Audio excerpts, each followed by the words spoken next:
अब हम एक गर्ल विथ ए बास्केट, जिसको विलियम सी डगलस ने लिखा है, इसका हम हिंदी के साथ एनालिसिस करके इसका पूरा सारांश समझने का प्रयत्न करेंगे। इसके पहले वाले वीडियो में मैंने केवल इंग्लिश रीडिंग लगाकर इस चैप्टर को रीडिंग स्किल डेवलप करने का प्रयास किया था। यह कहानी बहुत ही अति सुंदर है, जिसको एक विलियम सी डगलस लेखक ने जब वो भारत के सैर पर आए थे तो लिखा था।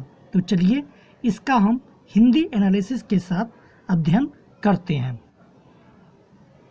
I had left new Delhi for the Himalayas. लेखक कहता है मैं न्यू दिल्ली से हिमालय की तरफ चल दिया। I was going as far as Bareilly by train. मैं ट्रेन से बरेली तक गया and then by car to Ranikhet and old British army hill station.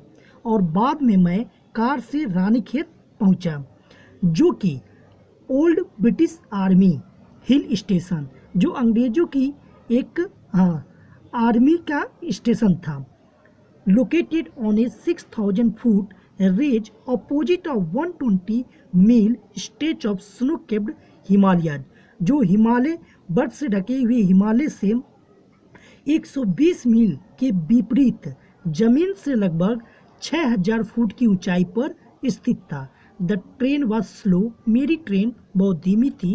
And it stopped at all the way station. और यह ट्रेन हर स्टेशन पर रुकते हुए जा रही थी।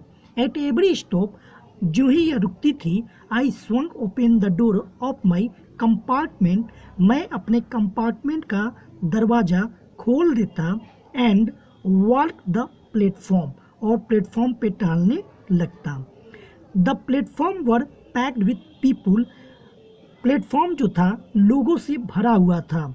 सिख, मुस्लिम, हिंदू, सोल्जर, सैनिक, मर्चेंट्स, व्यापारी, पृष्ठ पुजारी, पोर्टर्स, फेरी वाले, बिगर्स, भिखारी, हॉकर्स, फेरी वाले, पोर्टर्स, कूली, नॉट फेरी वाले, कूली और हॉकर्स, फेरी वाले, लोगों से स्टेशन भरा रहता। Almost everyone was barefoot. लगभग सभी लोग नंगे पाँव थे। And dressed in loose white garment, और बहुत ही ढीले ढाले सफ़ेद कपड़े पहने हुए थे। I would ask at least 3 people. लगभग मैंने 3 लोगों से पूछा। Before I could find one who spoke English. 3 लोगों से पूछने पर तब मुझे एक व्यक्ति मिला जो इंग्लिश बोल सकता था। We would talk world affairs. हम लोगों ने सांसारिक मामलों पे बातचीत किया। एंड एवरी मेजर टॉपिक, और तत्कालिक जितनी भी मुख्य विषय थे उन पे बात की। The news of the day produced, जो उस दिन तत्काल में चल रहे थे। इन दिस वे, और इस प्रकार बात करके, I was trying to get और feel of the pulse of the nation. मैं भारत के राष्ट्र के नस के बारे में, पल्स उसकी नस के बारे में महसूस करने की कोशिश कर रहा था, जानने का प्रयास कर रहा था यहाँ के लोगों की भावना क्या होती है। चेकिंग ओपिनियन, उनकी मत को चेक कर रहा था।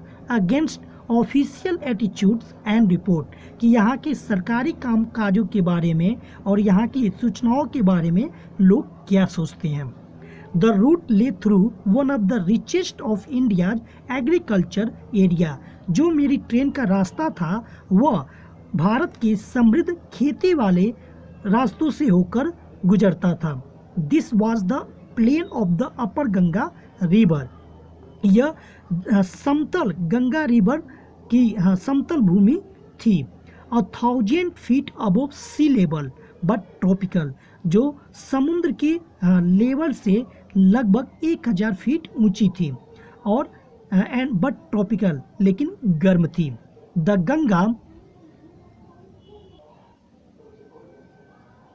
Ganga was brown silt. Ganga मटमैली थी। स्वेलन विथ फ्लड वाटर, जो बाढ़ के पानी से उफन रही थी।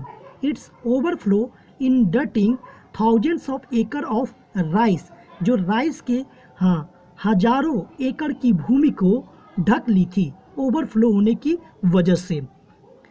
टू द नॉर्थ, उत्तर में were jungles great expanse of grass, उत्तर में जंगल थे, बड़े बड़े पेड़ों के जंगल थे। एक्सपेंसेस ऑफ ग्रास, जो कि घास, उस जंगल में घास उगे हुए थे। Higher than a man said, जो इतने ऊंचे थे जो एक इंसान की सर के बराबर ऊंचाई थी।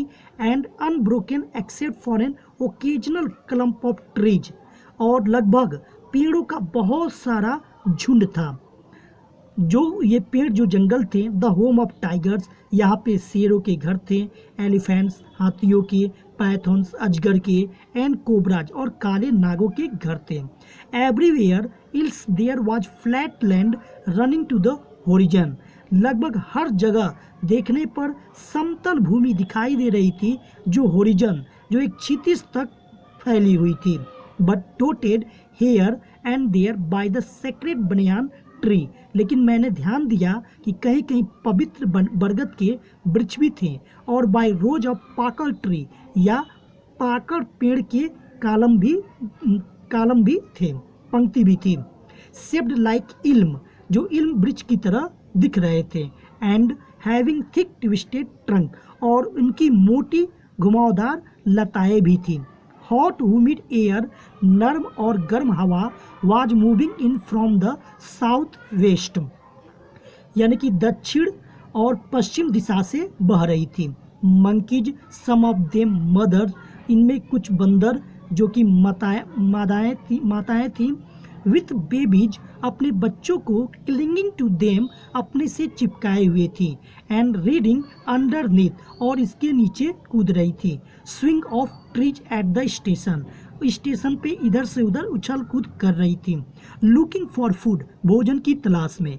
द विलेज वी पास्ड, हम जिस गांव से गुजरे, had walls made of mud mixed with water and cow dung, वह गांव मिट्टी के से बना, उसकी दीवारें मिट्टी की बनी हुई थी, मिक्सड विथ वाटर, जिसमें पानी लगाया गया था, एंड काउ डग, और गाय के गोबर से पोती गई थी।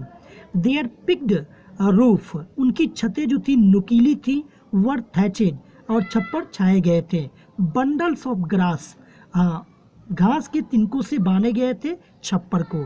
टाइड टू बम्बू पोल्स, जिनमें बांस के पोल खंबे लगाए गए थे। स्टेच अक्रॉस द रैप्टर्स, उनकी छतों तक यह फैली हुई थी। दैट डे, उस दिन, the pumpkin vines that grew over them, कद्दू की लताएं हर जगह फैली हुई थी। वन इन ब्लूम, उसमें फूल खिल रहे थे। Trailing sticks of aloe over drapes wall, और मटमैली दीवालों से ऐसे लग रहा था टेढ़ी मेढ़ी रेखाएं फूलों की पड़ी हुई है।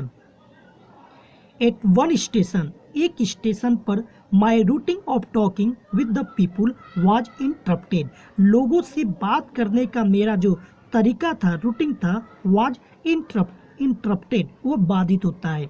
एज सुन एज, जो ही आई अलाइटेड, मैं नीचे उतरा, a group of young childrens gather around me, एक यंग युवा बच्चों का समूह मुझे चारों ओर से घेर लिया।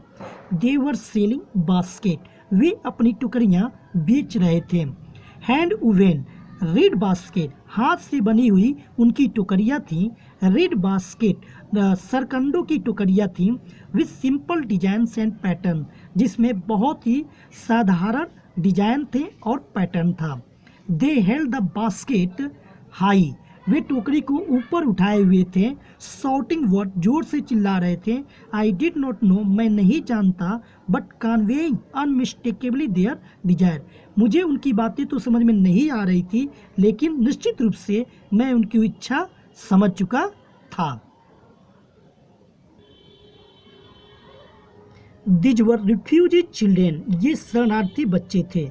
When partition between India and Pakistan, जब भारत और पाकिस्तान का बंटवारा हुआ, was decreed, यह घोषणा कर दी गई, 100,000 of people pulled up their roots, हजारों लोग, 100,000 of people pulled their roots, अपने घर को छोड़ दिए, and changed their residences, और अपने निवास स्थान को बदलना पड़ा।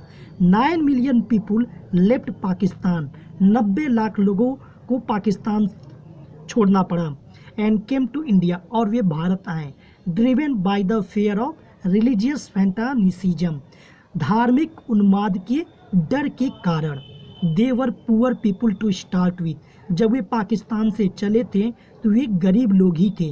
दे were poorer as they began their long trek, और जब वो लंबी यात्रा पे चले तो और भी गरीब होते गए। For all they could carry, वो अपने साथ जो भी कुछ चीज़ें ला सके, was a bit of food, वो थोड़ा सा भोजन था, एंड अ फ्यू बिलोंगिंग्स, और भोजन से ही संबंधित कोई और चीज़ें थी। Soon they were out of food, जल्दी उनका पूरा भोजन समाप्त हो गया। और few days after they started, उनके चलने के कुछ दिन बाद ही they began to fall by the wayside, वे रास्ते में ही गिरना शुरू हो गए। From the weakness of hunger, भूख के कमी के कारण, एंड डाइट, और जहाँ गिरते गए वहीं मरते गए। वेयर दे फेल, जहाँ जहाँ वे गिरे। The children selling basket were sons and daughters of these refugee, ये बच्चे जो अपनी टोकरियाँ बेच रहे थे वह इन्हीं रिफ्यूजी शरणार्थियों के पुत्र और पुत्रियाँ थीं। दे और देयर पेरेंट्स और relatives had gathered in the cities, वे और उनके माता पिता या उनके रिश्तेदार इसी शहर में कहीं इकट्ठा हुए थे। सेटिंग ऑफ स्टॉल्स, उन्होंने अपनी स्टॉल्स लगा ली थी, दुकानें स्थापित कर ली थी। मैन्युफैक्चरिंग सिंपल आर्टिकल्स, छोटे छोटे सामानों को बनाना शुरू कर दिया था। Trying to make a living in markets, और बाजार में उन्हें बेचकर जीविका चला रहे थे। ऑलरेडी ओवर क्राउडेड, जो अत्यधिक भीड़ भाड़ से भरी होती थी। They lived in cloth and grass shed that line the street, वे कपड़े तानकर या घास के छप्पर के अंदर उस गली में, अपनी जो गली थी उस गली में रहते थे। The pheasant among these refugee, ये जो किसान थे इन रिफ्यूजियों में, ये जो इनके पैन से कुछ किसान थे, had been accustomed to little all their lifes, जो अपने जीवन को जीने के लिए अभ्यस्त हो रहे थे। For the annual income of an agriculture family does not exceed, जिनकी सालाना आमदनी जो थी वो ज़्यादा नहीं थी, ऑन एन एवरेज, एक एवरेज से $100 अ ईयर, साल की $100 से $100 वो साल के कमाते थे। The average unskilled labourer makes 30 sent a day, जो देखा जाए तो 30 सेंट एक दिन के होते हैं, और लेस देन $2 अ वीक, सप्ताह के $2 से भी कम। There is 1 meal a day, इनका जो नियमित भोजन था दिन का, एन ओनियन, एक प्याज, अ पीस ऑफ ब्रेड, रोटी का एक टुकड़ा, a bowl of pulse with milk, दूध के साथ एक कटोरा दाल, perhaps a bit of goat cheese, शायद बकरी के पनीर का एक टुकड़ा। No tea, no coffee, no fat, कोई चाय नहीं, कोई कॉफ़ी नहीं, कोई फैट नहीं। नो स्वीट, नहीं कोई मिठाई। नो मीट, ना कोई मांस। $100 a year is not $2 a week, $100 साल का मतलब एक सप्ताह का $2। At even that small amount is hard to earn by selling basket, यही छोटी सी इनकी आमदनी थी जो अपनी टोकरियां बेचकर ये कमाते थे। To people too poor to buy them, ये जो लोग थे वो काफ़ी गरीबी थे जो इसे खरीदते थे। That no doubt is the reason these little children descended on me like locusts, इसमें कोई शक नहीं था कि ये छोटे बच्चे मेरे ऊपर एक टिड्डियों की भांति टूट पड़े थे। आई एन अमेरिकन, मैं एक अंग्रेज था। वॉच डाउटलेट, इसमें कोई शक नहीं था। The most promising market they had seen, कि मैं उनके लिए एक अच्छा विक्रेता हो सकता था। I bought 1 tiny basket for a few annas, मैंने कुछ एन्ना में छोटी छोटी टोकरी खरीदी। Another fruit basket for a bit more, कुछ another fruit basket for a bit more, कुछ ज़्यादा देकर एक फलों की टोकरी खरीदी। अब beautiful waste paper basket for a rupee, एक सुंदर सा कागज का टोकरी खरीदी ₹1 में। A lovely saving basket for a rupee, और कुछ सिलने वाली टोकरी ₹1 में खरीदा। और फ्यू फैंस फॉर एन एन्ना, कुछ एन्ना में मैंने कुछ पंखे खरीदे। और टू ए पीस, और एक आध चीज़ें और खरीद ली। माई आर्म्स वर फिल्ड, मेरी हाथ अब भुजाएं भर चुकी थी। And I had not spend 50 cent, और मैंने अभी तक 50 सेंट भी खर्च नहीं किए। द चिल्ड्रेंस पास्ट इन, बच्चे जो मेरे पास थे, शॉटिंग देयर वेयर्स, वो अपने सामान को लेकर जोर से चिल्ला रहे थे। आई वॉज ए प्रिजनर, मैं कैदी की भांति था। कंप्लीटली सराउंडेड, जो उनके चारों बगल से घिर चुका था। अनेबल टू मूव, हिलने डुलने में भी असफल था। The most diligent aggressive vendor, एक बहुत ही निर्भय और शानदार विक्रेता, was a beautiful girl of 9 साल की एक सुंदर सी लड़की, right in front of me, मेरे सामने दाहिनी तरफ खड़ी थी। She had a lovely basket with handle, वो अपने हाथ में एक सुंदर सा हैंडल वाली प्यारी सी टोकरी ली थी। एंड सी वांटेड अ रुपी, और वह 1 रुपया एंड ए हाफ या 1.5 रुपया फॉर इट, इसके लिए चाहती थी, और अबाउट 30 सेंट या 30 cent. She was an earnest pleader, वह ऐसी दिख रही थी जिससे काफ़ी हृदय द्रवित करने वाली लग रही थी। There were tears in her eyes, उसकी आंखों में आंसू थे। She pleaded and begged in tones, उसकी आवाज़ में इतनी मधुरता और हृदय द्रवित करने वाली प्रार्थना कर रही थी, that would ring any heart, जो किसी का भी हृदय पिघला सकता था। माई वर्म्स आर्म्स वर फुल, मेरी भुजाएं भरी हुई थी। आई हैड नो रूम, मेरे पास अब कोई जगह नहीं था। लेट अलोंग एनी नीड, कोई अत्यधिक जगह नहीं थी। फॉर एनोदर बास्केट, एक दूसरी टोकरी के लिए।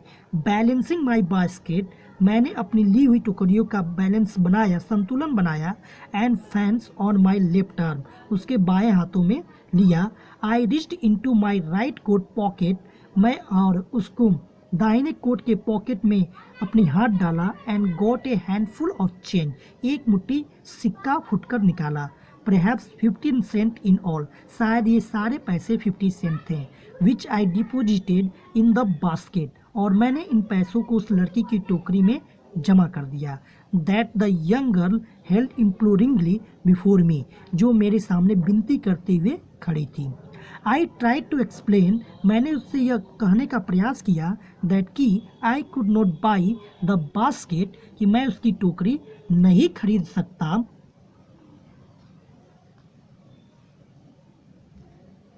बट एक्सटेंडेड, लेकिन इसके बजाय द ग्रेट्यूटी एज ए सब्स्टिट्यूट, मैं उसको दान के रूप में कुछ पैसे दे रहा हूँ। आई रियलाइज्ड एट वंस, मैंने महसूस किया तुरंत, व्हाट ऑफेंस, मैंने कितना बड़ा अपराध कर दिया। आई हैड गिवन, जो मैंने उसे दिया था। दिस चाइल्ड वा ऑफ 9, यह 9 साल की लड़की, ड्रेस्ड इन रैग्स, जिसके कपड़े फटे पुराने थे। And on the edge of starvation, जो भूख की कगार पर थी। रेस्ड हर चिन, उसने अपनी ठुड्डी को उठाया। रिच्ड इनटू द बास्केट, टोकरी के पास पहुंची। And with all the pride and graciousness of a lady, और एक गंभीर महिला के पूरे सम्मान और अभिमान के साथ handed the money back to me, मेरे दिए हुए पैसे को मुझे वापस लौटा दिया। There was only one thing, अब केवल मेरे पास एक ही चीज़ थी, आई कुड डू, जो मैं कर सकता था। आई बॉट द बास्केट, मुझे मजबूरन उस लड़की की टोकरी खरीदनी पड़ी। सी वाइप्ड हर आइज, खरीदने के बाद उसने अपने आंसू पोंछे। स्माइल, मुस्कुराई। And dash down the platform, और उस प्लेटफॉर्म से नीचे चल दी। Headed for some grass hut, कुछ घास के बनी हुई झोपड़ी में चली गई। That would have at least 30 cent that night, इस रात उसके पास शायद 30 सेंट पैसे हो चुके थे। I told this story to prime minister Pandit Jawaharlal Nehru, मैंने यह कहानी तत्कालिक प्रधानमंत्री पंडित जवाहरलाल नेहरू को सुनाई। आई टोल्ड हिम, मैंने उनको बताया। इट वॉज वन रीजन, यही एक कारण था। I had fallen in love with India, जिसकी वजह से मैं भारत से प्रेम करने लगा। द पीपुल, लोग, आई सा इन इंडिया, जिनको मैंने भारत में देखा। Those in the village as well as those in high office, चाहे वो गांव में रहने वाले थे, साथ ही साथ बड़े उच्च पद पर रहने वाले थे। Have both pride and lively sense of decency and citizenship, उनके अंदर पूरा अभिमान था और लिवली सेंस ऑफ डिसेंसी, अभिमान के से वो जीते थे। एंड सिटीजनशिप, और भारत की नागरिकता पे उन्हें गर्व था। They also have a passion for independence, उनके अंदर आज़ादी की तीव्र इच्छा भी थी। दिस ब्यूटीफुल चाइल्ड, यह सुंदर लड़की बोर्न इन स्क्वालर एंड पॉवर्टी, जो गंदगी एवं गरीबी में पैदा हुई थी, uneducated in both grammar and manner, जिसने कभी स्कूल नहीं गई, न कोई ग्रामर के नियम सीखी, न ही कोई आचरण के नियम के बारे में सीखा, had given me a glimpse of the warm soul of India. इसने मुझे भारत की ज्वलंत आत्मा की एक झलक मुझे दिखा गई।